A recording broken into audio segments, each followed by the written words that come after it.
But, Christianity, the Word of God, teaches us continuously to forgive, to walk in grace, to walk in mercy, to walk in love. If we can sum up the New Testament in few words, it'll be all about grace and forgiveness.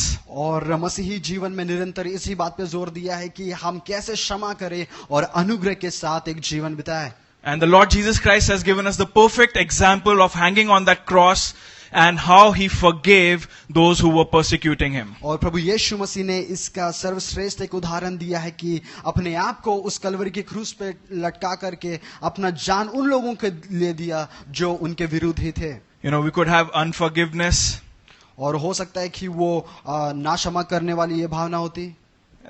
We can have it towards our boss. और जैसे अक्सर हमारा boss के प्रति होता है. Towards our co-workers. और जो हमारे सहकर्मी होते हैं उनके खिलाफ. Our family members. हमारे परिवारजनों के लिए होता है. A father-in-law, mother-in-law. और सास या ससुर के खिलाफ भी ऐसा होता है. Your parents. और आपके खुद के माता पिता के खिलाफ होता है. You can have it towards your child. और आपके संतान आपके बच्चों के खिलाफ भी हो सकता है. Towards your brother or sister. और आपके भाई या बहन के प्रति हो सकता है. And we can even have unforgiveness towards another cricket team also. और हो सकता है कि अगला जो क्रिकेट टीम है उसके खिलाफ भी हम उनको ना क्षमा कर पाए. Maybe a Pakistani bowler who has always bowled furious fast balls. और एक पाकिस्तानी जो गेंदबाज जो हमेशा से तेजी से गेंद करता, शायद हम उसे ना क्षमा कर पाए. Maybe he's retired from cricket. If we still see him on TV giving an interview, we still have that hurt how he ruthlessly bowled fast balls towards Indian batsmen. और हो सकता है कि वो गेंदबाज अब ना खेलता, लेकिन उसके बावजूद जब भी हम उसे टीवी पर देखते हैं तो हमारे अंदर वो भावना आती कि कैसे ये एक हिंदुस्तानी बल्लेबाज को आउट किया करता था. Maybe if you watch Shoaib Akhtar or anybody else, you still have unpending, like you look at them with a different perspective. और आज भी जब हम शोएब अख्तर या वसीम अकरम को देखते तो ऐसे ही लगता है कि हम अभी भी उनको क्षमा नहीं कर पाए. Once a best known secular humanist and novelist said, और एक मानववादी और एक लेखक ने एक बार इस बात को कहा था, that what I envy most about Christians is that their attitude of forgiveness. उसने ये कहा कि मैं सबसे ज्यादा जो एक बात जो देखता हूँ या ईर्ष्या जो पाता हूँ वो ये कि एक मसीह जो है वो कैसे क्षमा नहीं कर पाते हैं. And that person said then that I have nobody to forgive me. और उसने कहा कि मैं कोई नहीं हूँ जो कि क्षमा कर पाऊँ. We as Christians, been forgiven so much by Jesus Christ. We need to live, with an attitude of forgiveness. और हम मसीह होने के नाते इतना ज्यादा हमें हमारे पापों की क्षमा हुई है कि हमें वो एक भावना के साथ चलना है कि हम औरों को भी उसी तरीके से क्षमा कर पाए. And the Bible talks about consequences of not forgiving. और जो बाइबल है वो उन सारी बातों को बताता है जो कि क्षमा नहीं करने से क्या होता है.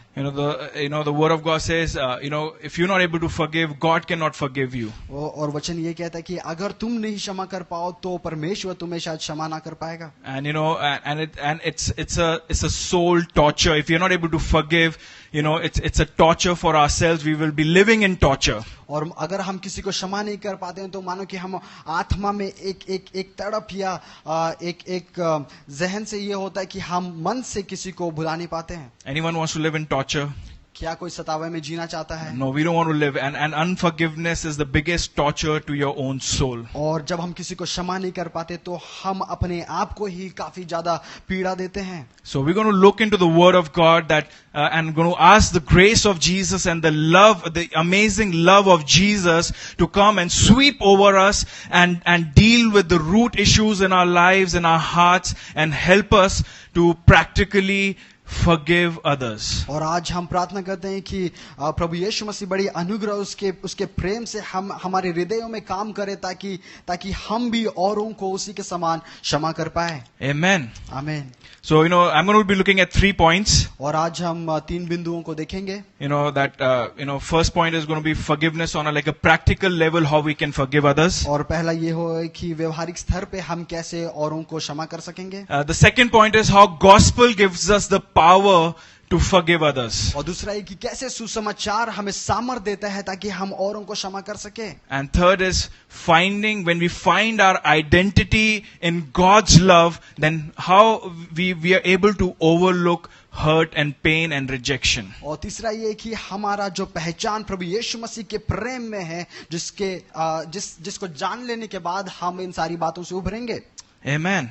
So the first point is, how can we forgive on a practical level? तो पहला बिंदु यह है कि कैसे हम किसी और को व्यवहारिक स्तर पर हम उनको क्षमा कर सकेंगे. There are many examples in the Bible. और बाइबल में ऐसे बहुत सारे उदाहरण हैं. You know, we can be talking as Christians, yeah, I forgive others, I have forgiven others. We can be talking like just in a mental level, we can be saying that. और हो सकता है कि एक मसीह होने के नाते हम कई बार ये कहते हैं कि हम औरों को क्षमा जरूर हम कर रहे हैं, लेकिन वो केवल शायद मानसिक रीति से आप इस बातों को कहते हैं. But you know, the word of God is always, combined with action. लेकिन परमेश्वर का वचन जो है वो हमेशा आपके जीवन में आप किस तरीके से व्यवहार कर रहे हैं, आपके कार्यों में वो दर्शाता है. You know, there often example, if you pray and if you see a brother in need, it's not enough to pray. It'll be good to go and help that brother. और अगर आप किसी को देखते हैं कि वो किसी जरूरत में, केवल आप प्रार्थना ना करें, लेकिन प्रार्थना के साथ साथ आगे बढ़कर के उसकी मदद भी करें. So in the same way, forgiveness can have practical ways of how to show forgiveness to others. और उसी तरीके से किसी और को जो क्षमा करना है, इसका भी व्यवहारिक स्तर पर हम कार्य में ला सकते हैं कि और लोगों तक जा करके कैसे हम देखेंगे. You know, the perfect example is David and Saul. और इसका एक बहुत अच्छा उदाहरण दाऊद और शाऊल का है. I will not go through the entire story. और इस वक्त हम उसके पूरे कहानी को नहीं देखेंगे. And we see that King Saul was almost like after King David for almost like 15 years. और हम पाते हैं कि जो साउल राजा है वो दाऊद के पीछे मानो लगभग 15 साल तक वो उसका पीछा करता रहा. He was jealous of David. और वो जो है उसे ईर्ष्या करता रहा, जलन रखता था. He was jealous of his success. और उसकी जो कामयाबी है उससे वो जलता था. The jealous of the anointing which came upon him. और उसके दाऊद के ऊपर जो अभिषेक उतरा था उससे वो जलता था. And David had to just keep running from one place to the other place, and David was full of envy and jealousy and just wanted to kill David. और दाऊद जो है वो हमेशा इधर उधर वो भागता रहा, और जो शाऊल राजा है वो हमेशा उसके खिलाफ एक ईर्ष्या और जलन की भावना से ही वो रहता था. Do we have anybody in our lives who's like after us to kill us? और क्या हमारे पीछे कोई है जो निरंतर हमारे पीछे हमारा घात करने को आते हैं? I don't think so. मुझे नहीं लगता. But it's amazing how David still respond to Saul. लेकिन सबसे अनोखी बात यह है कि कैसे जो दाऊद है वो जवाब देता है. You know, if you can, I would not read the entire scripture, but 1 Samuel chapter 24. और हालांकि हम पूरा नहीं पढ़ेंगे, उसके बावजूद भी हम इसको देख सकते हैं. पहला शामुएल उसका 24वें अध्याय में. You know, David had an opportunity to kill King Saul. और यहाँ पे क्या होता है कि दाऊद राजा के पास एक मौका होता है कि वो शाऊल को वो घात करे. You know, Saul and his men were in a cave. और जो शाऊल और उसके जो कुछ लोग थे वो एक गुफा में थे. And David, silently went there and cut a piece of his robe. और जो दाऊद है वो वहां पे जाता है और अपने कपड़े का एक जो हिस्सा उसे वो काटता है. And he comes out of the cave. और वहां से वो बाहर आता है. And then he shouts and he calls on the name of King Saul. और वो वहां पे शाऊल राजा को वो वहां पुकारता है. You know, David has been like running around here and there. He had the opportunity to kill his enemy, the enemy who's been after him, after all, been for 15 years been after him. He had the full opportunity to just kill King Saul and be the next king and be the next successor of Israel. और दाऊद जो है वो हमेशा शाऊल से भागता रहा, लेकिन आज जब उसके पास एक मौका है कि वो वहां पे शाऊल को पकड़ करके उसका घात कर सकता है. You know, and we see in 1 Samuel 24 many great examples how still David behaved and loved King Saul. और पहला शामुएल 24 में जब हम पढ़ते हैं तो ऐसे बहुत सारे उदाहरण निकल करके आते हैं कि कैसे वो बड़े ही अनुग्रह के साथ उसका उत्तर देता है. This is his number one enemy. और ये जो है उसका सबसे पहला दुश्मन था. Can we think of somebody who's our number one enemy, somebody who's been torturing you or been hating you or anybody? क्या इस वक्त हम अपने उस नंबर 1 जो भी हमारा दुश्मन है उसके बारे में सोच सकते हैं, जो आपके पीछे है, जो हमेशा आपको सताता रहा? Or somebody who has hurted you? और कोई ऐसा व्यक्ति जिसने आपको बहुत ही चोट पहुंचाया हो? And we see, when Saul comes out of the cave and he sees David. और हम पाते हैं कि जो शाऊल है जब वो गुफा से बाहर आता है और वहां पे दाऊद को पाता है, In verse 8 says, David bowed down and prostrated himself with his face to the ground. और यहाँ पर 8वें आयत में कहता है कि उसके बाद दाऊद भी उठकर गुफा से निकला और शाऊल के पीछे होकर, हे मेरे प्रभु, हे राजा। तब दाऊद ने भूमि की ओर सिर झुकाकर दंडवत की। You know, he prostrated himself before King Saul, gave him respect, gave him honor. He was the anointed king, and he gave him honor and love. और यहाँ पे जैसे ही उसने शाऊल को देखा, झुक करके उसने दंडवत की। And then he clarified, goes on, he clarifies, he's saying, some people have been actually telling me to kill you, but I will never kill, I will never raise my hand against God's anointed. और यहाँ पर जब हम आगे पढ़ते हैं तो उसका जवाब में दाऊद ये कहते हैं कि ऐसे बहुत सारे लोग हैं जो मुझे अक्सर कहते रहे कि मैं तेरा घात करूं, लेकिन मैं ऐसा नहीं करूंगा कि परमेश्वर का तू जाने और उसने तुझ पे अभिषेक किया है। And then even King David goes on to say, why are you pursuing me? I'm like a dead dog, why are you after my life? और वो आगे ये भी कहता है कि तू क्यों मेरा जीवन के मेरा प्राण के पीछे है, और मानो मैं एक मृतक, एक कुत्ते के समान हूं। Bible says consider others better than yourself. और बाइबल बताती है कि दूसरों को अपने से भी बेहतर समझे। Out here he could kill King Saul, and he's humbling himself. He's saying, I'm nothing. You are such a big king, and why are you killing me? Like, he's humbling himself. He's honoring the enemy, the one who's been after his life. और यहाँ हम दाऊद के जीवन से पाते हैं कि कैसे वो अपने आप को दीन करता है, नम्र करता है, ये जानते हुए कि वो दुश्मन है, वो उसके पीछे है, उसके बावजूद भी वो अपने आप को यहाँ पर दीन करता है। We see even in 2 Samuel chapter 1. और दूसरा सामुएल उसके पहले अध्याय में भी हम देखते हैं that when the news came to David that King Saul had died in a battle. और ये खबर कि जो राजा है उसका जहां वो लड़ने गए थे वहां उनका निधन हो गया। David grieved. He tore his clothes and he fasted and he mourned and he said, the Lord's anointed has fallen today. और वो राजा ये कहता रहा दाऊद कि आज परमेश्वर का जो अभिषेक है वो वहां पर टूट गया है, और इस बात से वो काफी चिंतित रहा और काफी वो दर्द में रहा। What a practical way, through his life, through his action, he showed forgiveness to King Saul and the love he showed to his enemy. और कितना ही व्यवहारिक स्तर पर उसने ये उदाहरण दिखाया कि कितना भी बड़ा जो दुश्मन है उसको उसने कैसे क्षमा किया। It's amazing. और ये बहुत ही अनोखा है। If somebody who's been really after you, he falls down, I think so. You're going to be having a party, and in your heart, oh wow, I wanted to see him crush down. I wanted to see him fall, that's the kind of sometimes an emotion some people might have, when your enemy falls down. और कई बार जब हमारा जो दुश्मन है वो गिर जाता है तो हम शायद मन ही मन में खुश होते हैं कि मैं हमेशा से यही चाहता था कि वो मेरे आगे झुक जाए, और इसी प्रकार का हमारे जीवन में एक भावना आती है। But an amazing example और लेकिन यहाँ पे हम बहुत ही अनोखा एक उदाहरण को पाते हैं of a practical way of forgiving. कि कैसे व्यवहारिक स्तर पर हम औरों को क्षमा कर सके। It's not enough to say I forgive you. और इतना ही कहना काफी नहीं है कि मैं तुम्हें क्षमा करता हूँ। As a Christian, it's just not enough to say that.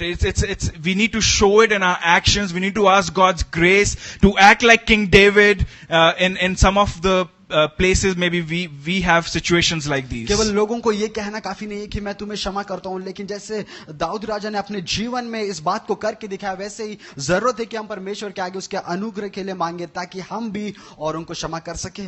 Amen. Amen. Another definition of forgiveness was given by Thomas Watson. और एक और क्षमा करने के बारे में थॉमस वॉटसन ने एक वाक्य कहा था। Almost about 300 years ago. और ये लगभग 300 साल पहले की बात है। And he was commenting on the Lord's Prayer. और वो जो प्रभु की प्रार्थना है उस पे वो कह रहा था that the Lord's Prayer, forgive us our debts as we forgive our debtors. जहाँ पे वो कहता है कि अपराधों को क्षमा दान कर जैसे हम अपने अपराधों को क्षमा करते हैं। And he said, when we strive against all thoughts of revenge,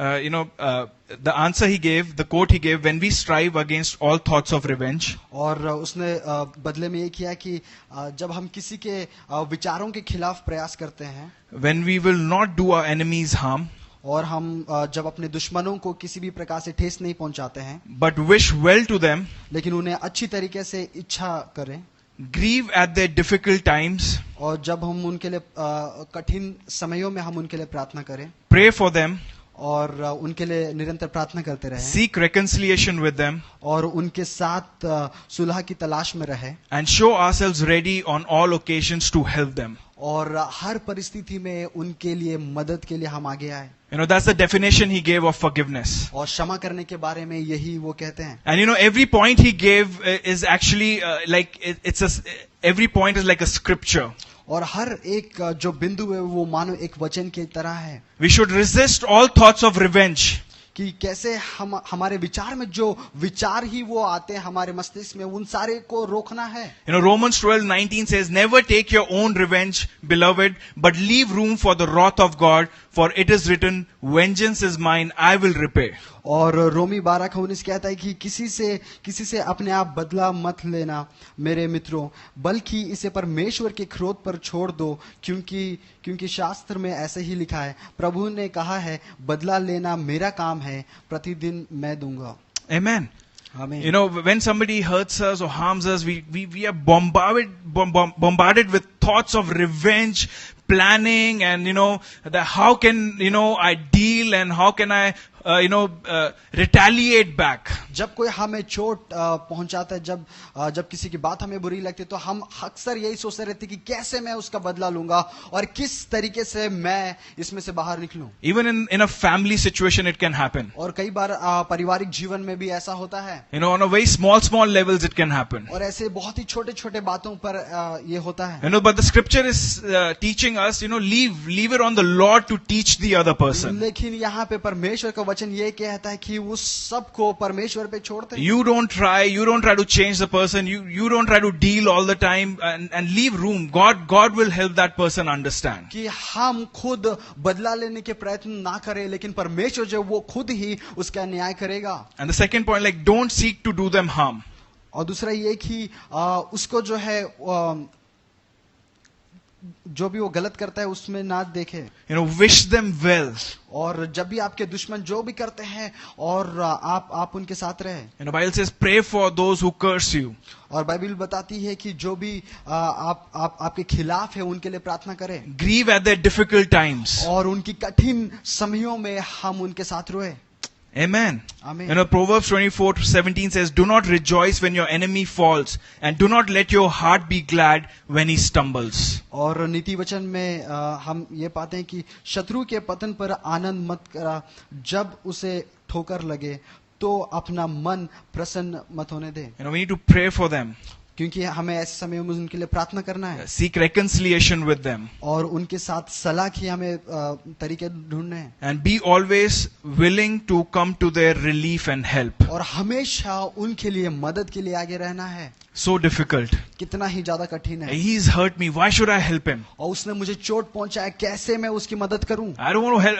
I want him to be in his mess and realize how much he has hurted me and how much he has done wrong to me. I want him to suffer. Maybe he'll get to learn a lesson. और अक्सर हम ऐसा सोचते हैं कि वो जिस परिस्थिति में उसको ऐसे ही रहने दो, क्योंकि उसने मुझे चोट पहुंचाया है, वो जैसा है वही सही है और उसी में उसको रहने दो. But Exodus 23:4 says, "If you meet your enemy's ox or his donkey wandering away, you shall surely return it to him." लेकिन निर्गमन में ये कहता है कि यदि तुम्हें कोई खोया हुआ बैल या गधा मिले तो उन्हें उसके मालिक को लौटा देना चाहिए. Amen. Amen. If we meet our enemies donkey or ox, और यहाँ पे कहता है कि गधा या बैल अगर दुश्मन का हमें मिल जाए तो हमें वापस पहुंचाना है. I don't know, we will kick it and we'll send it more further away. शायद हम उसे लात मार के और दूर भेज देते हैं.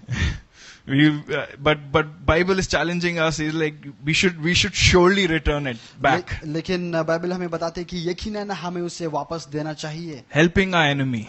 ताकि हम अपने जो दुश्मन है उसकी हम मदद कर सके। Is it difficult to helping our enemy? क्या दुश्मन को मदद करना कठिन है? But that's the example of the Bible. लेकिन यही उदाहरण हमें बाइबल में मिलती है। That's the way we need to act and behave, and we need His grace daily to act like this. और इसी तरीके से हमें हमेशा कार्य करना है और इस तरीके से हमारा व्यवहार भी होना चाहिए और इसके लिए परमेश्वर का अनुग्रह होना जरूरी है। It takes God's grace. We cannot do it in our own strength. और परमेश्वर का अनुग्रह से ही हम इन कार्यों को पूरा कर पाएंगे क्योंकि अपनी सामर्थ पे हम नहीं क्षमा कर सकते हैं।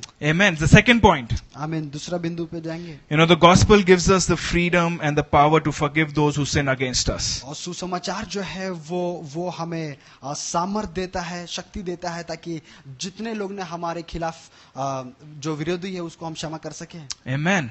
The gospel gives us the example, and when we are filled with God's love and God's mercy, and when we understand the gospel, it automatically flows from our spirit. जब हम परमेश्वर के सुसमाचार को हम समझते हैं, जब वो हमारे जीवन में आता है, तब हम अनुग्रह और प्रेम में होकर औरों को हम क्षमा कर पाते हैं। The problem is that we don't understand the gospel. समस्या ये है कि हम सुसमाचार का सही मायने नहीं जानते हैं। We don't understand how much we have been forgiven. और हमें यही नहीं मालूम पड़ता है कि हम कितना ज्यादा हमें क्षमा मिली है। As the Lord's Prayer says, forgive us our debts as we forgive others. और जैसे प्रभु की जो प्रार्थना वो ये कहता है कि जैसे जो हमारे अपराध है उसे क्षमा करता कि हम औरों को कर सके।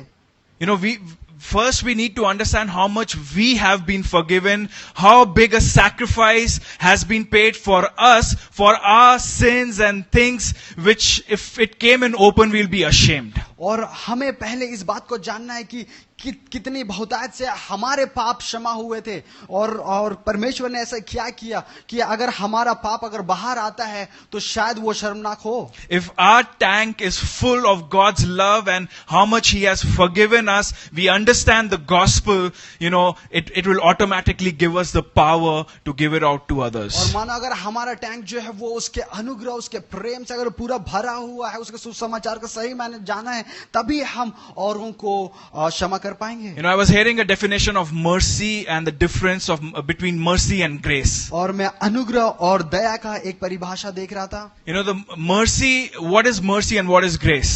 और दया और अनुग्रह के बीच में फर्क क्या है? The mercy, like if somebody steals a loaf of bread and he's caught. और दया का मतलब ये है कि अगर कोई चोरी कर रहा है और उसे अगर पकड़ाया जाता है, and the person decides, okay, I will forgive him. और जो मालिक है वो ये कहता है कि ठीक है मैं इसे क्षमा करूंगा। That is mercy.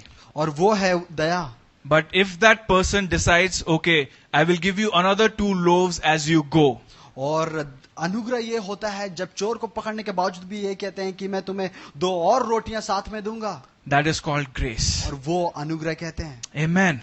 That is what has happened with us. God has not only forgiven us, He's not only taken our punishment, our curse, but He has made us His beloved children. He has raised us up in the heavenly places and made us sit at the places of honor with God our King. और यही प्रभु यीशु मसीह ने हमारे साथ किया। ना केवल उसने दया दिखाई लेकिन अनुग्रह से भरा, और ना केवल हमारे पापों को अपराधों को क्षमा किया लेकिन फिर से एक बार हमारा जो रिश्ता है वो परमेश्वर के साथ कर दिया है। Hallelujah. Hallelujah. He's not only given us mercy, He's given us grace upon grace. और ना केवल उसने हम पे दया दिखाई लेकिन अनुग्रह पे अनुग्रह उसने हम पे दिया है। It's only that when we forget this, then things go wrong. और ये जब हम इस अनुग्रह के बारे में हम भूलते हैं तभी चीजें गलत जाती है। We soon move away from the cross and we move away from how much we have been cleansed and how much we have been forgiven, and we go out and we become some macho, self-righteous people following the law, and then that's the time we forget and we start behaving towards others in a different way. जब हम परमेश्वर की किए हुए कार्य को उसके अनुग्रह को हम भूलते हैं तो मानो कि हम उसके क्रूस से दूर जाते हैं। उसने जो कुछ भी हमारे लिए किया उससे हम दूर जाते हैं और केवल अपने आप पे ध्यान देते हैं कि हम कितने धर्मी है, हम कितने वचन का पालन करते हैं, और उस पे हम कोशिश करते हैं कि हम लोगों को क्षमा करें। If we can turn our Bibles to Romans 2.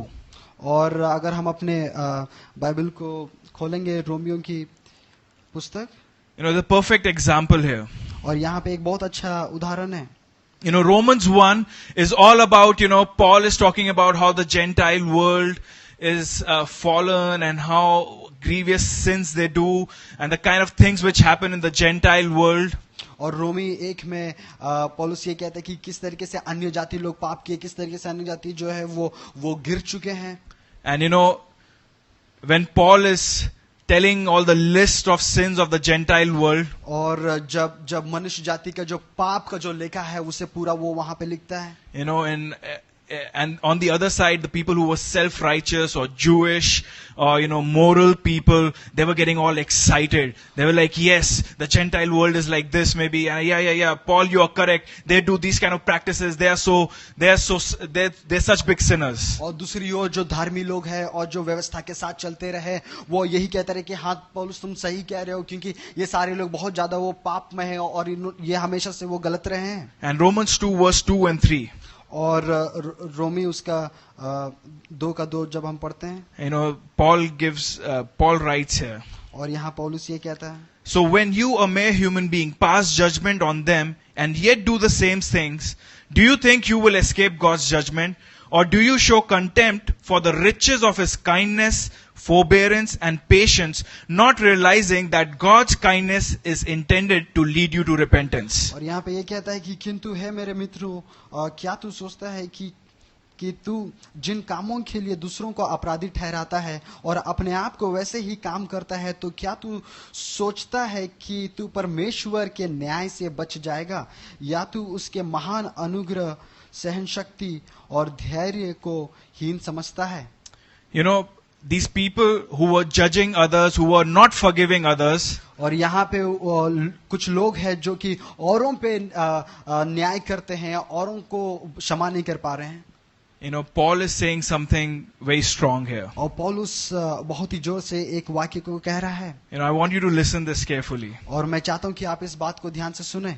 He's saying when you are judging others, वो ये कहता है कि जब आप दूसरों की न्याय करते हो, you basically showing disrespect and you are despising God's patience, forbearance and kindness in your own life. और आप परमेश्वर ने जो आपके जीवन में कार्य किया उसे खुद अपने आप में देख रहे हैं. There are 3 things. Kindness is about past.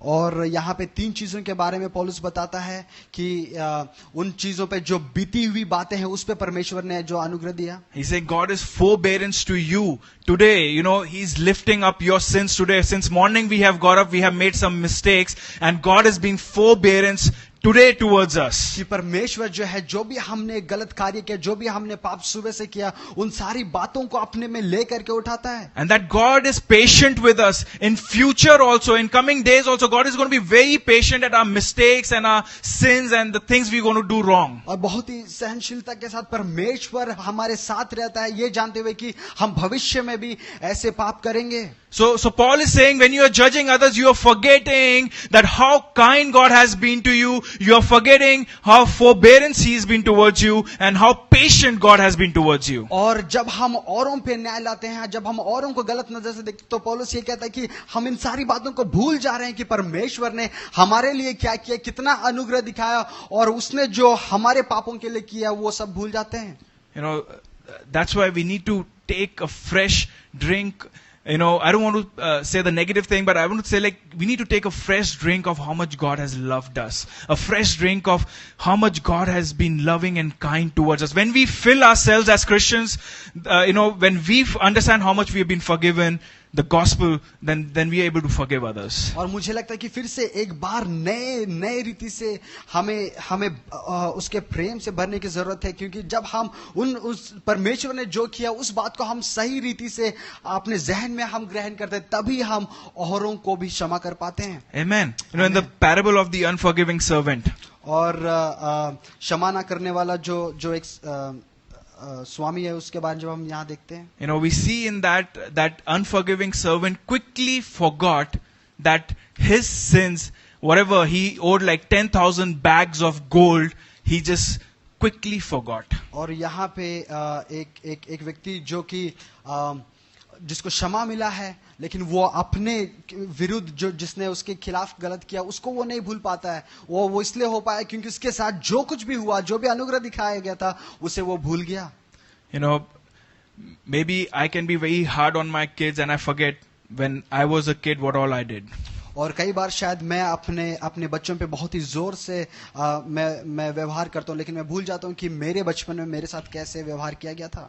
You know, maybe when I was not saved, I forget that how sinful man I was, and I can quickly judge other sinner who's not saved. और मैं उन बातों को शायद भूल जाता हूँ कि कैसे जब मैं मसीह में नहीं था और कैसे एक पाप भरी जीवन में था, लेकिन जब औरों को देखता हूँ बहुत आसानी से शायद इन बात का न्याय कर लेता हूँ. Or maybe when I was a new Christian, I fumbled and I fell and I made a lot of mistakes as a new Christian, and now some other new Christian make a small mistake, I can get very unforgiving and I forget that God was very merciful at lot of my mistakes. और जब मैं खुद प्रभु में नया था और जब सही से जब चलना ही सीख रहा था, और जब हम किसी नए व्यक्ति को देखते हैं तब हम भूल जाते हैं कि मेरा पुराना कैसा था और परमेश्वर ने कितना अनुग्रह मुझ पर किया है.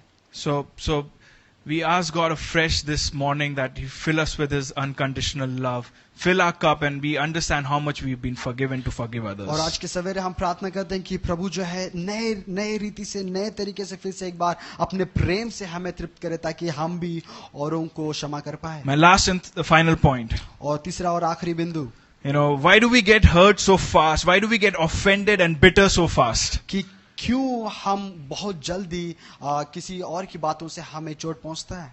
You know, because our identity in God's love is not secure. क्योंकि हमारा जो पहचान है वो प्रभु के प्रेम में वो सिक्योर नहीं है.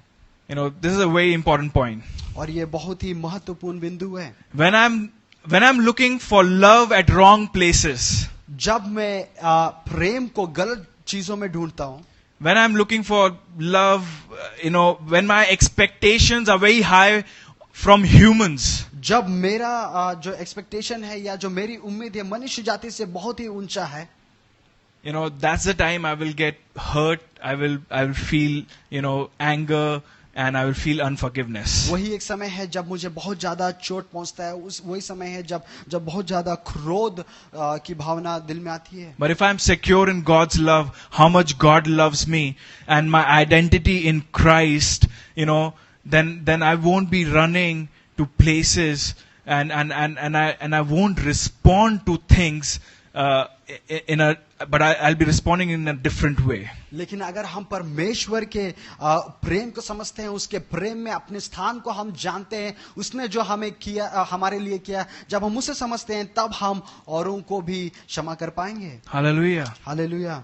You know, but if I'm very uptight and you know, oh, what is he saying about me? Or how is he looking at me? And if my identity is in all this, in all outworldly things, then I will never be secure, and I will be getting quickly angry with anybody. Oh, how the way he spoke to me wasn't very good. You know, there could be like n number of examples. लेकिन जब तक हमारा जो ध्यान है लोगों पे रहता है, संसार में जब तक हम अपने प्रेम को ढूंढते रहेंगे, तब तक हमें काफी ही चोट मिलते रहेगा. लेकिन जब हम अपने ध्यान को, अपने स्थान को प्रभु के प्रेम में समझते हैं, तब हम इन चीजों से उभर पाएंगे. Hallelujah. Hallelujah. You know, Christ loves you. और जो प्रभु यीशु मसीह आपसे प्रेम करता है, You know, He understands you. वो आपको समझता है He cares for you. और वो आपकी चिंता करता है. If your identity isn't that, then you won't have much trouble. अगर आपकी पहचान उसमें है, तब आपको किसी भी बात की चिंता करने की आवश्यकता नहीं You know, है. in my life, I've met one or two people whose identity is really in Christ. और मैं अपने जीवन में एक दो ऐसे व्यक्ति से मिला हूं जिनका सही में उनकी पहचान प्रभु यीशु मसीह में है. You know, if you make fun of them, it doesn't matter. अगर आप उनका कोई मजाक उड़ाएंगे तो उनको कोई उससे चिंता नहीं होगी. If you a little bit disrespect them, it will not hurt them. अगर आप उनकी आप रेस्पेक्ट नहीं करेंगे, तब शायद उन्हें फिर भी बुरा नहीं लगता. Because they're so secure, they understand that if nobody loves me, Christ loves me, and you know, they're able to live a free life, they don't get hurt. और क्योंकि वो इस बात को जानते हैं कि अगर कोई मुझसे प्रेम करे या ना करे, लेकिन प्रभु यीशु मसीह मुझसे प्रेम करता है, क्योंकि वो जानते हैं उनकी पहचान प्रभु यीशु मसीह के प्रेम में पाया है. You know, I used to really get hurt,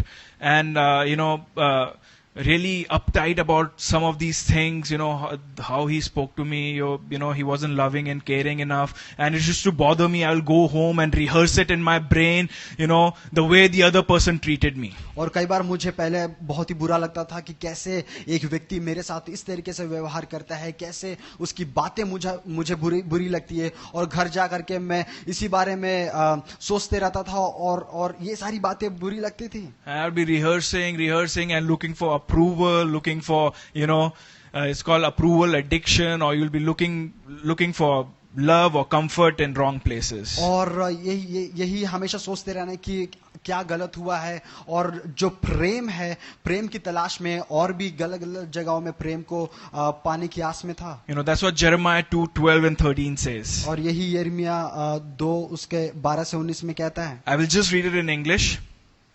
It says, stand in shock, heavens, at what you see. Throw up your hands in disbelief. That can't be. God's decree. My people have committed a compound sin.